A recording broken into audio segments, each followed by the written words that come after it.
بسم الله الرحمن الرحيم. ألف لام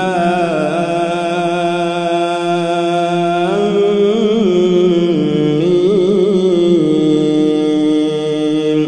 الله لا إله إلا هو الحي القيوم نزل عليك الكتاب بالحق مصدقا لما بين يديه وأنزل التوراة والإنجيل من قبل هدى للناس وأنزل الفرقان إن الذين كفروا بآيات الله لهم عذاب شديد والله عزيز ذو انتقام. إن الله لا يخفى عليه شيء في الأرض ولا في السماء هو الذي يصوركم في الأرحام كيف يشاء لا إله إلا هو العزيز الحكيم. هو الذي أنزل عليك الكتاب منه آيات محكمات هن أم الكتاب وأخر متشابهات فأما الذين في قلوبهم زيغ فيتبعون ما تشابه منه ابتغاء الفتنة وابتغاء تأويله وما يعلم تأويله إلا الله والراسخون في العلم يقولون آمنا به كل من عند ربنا وما يذكر إلا أولو الألباب. ربنا لا تزغ قلوبنا بعد إذ هديتنا وهب لنا من لدنك رحمة إنك أنت الوهاب.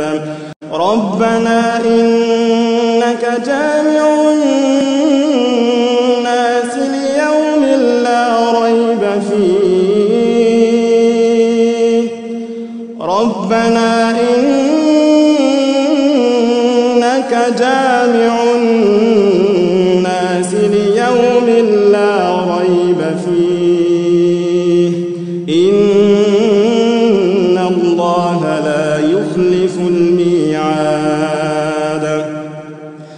إن الذين كفروا لن تغني عنهم أموالهم ولا أولادهم من الله شيئا وأولئك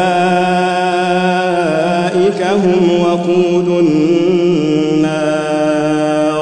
كدأب آل فرعون والذين من قبلهم كذبوا بآياتنا فأخذهم الله بذنوبهم والله شديد العقاب. قل للذين كفروا ستغلبون وتحشرون إلى جهنم وبئس المهاد. قد كان لكم آية في فئتين التقتا فئة تقاتل في سبيل الله وأخرى كافرة يرونهم مثليهم رأي العين والله يؤيد بنصره من يشاء إن في ذلك لعبرة لأولي الأبصار. زين للناس حب الشهوات من النساء والبنين والقناطير المقنطرة من الذهب والفضة والخيل المسومة والأنعام والحرث ذلك متاع الحياة الدنيا والله عنده حسن المآب. قل أنبئكم بخير من ذلكم للذين اتقوا عند ربهم جنات تجري من تحتها الأنهار خالدين فيها وأزواج مطهرة ورضوان من الله والله بصير بالعباد.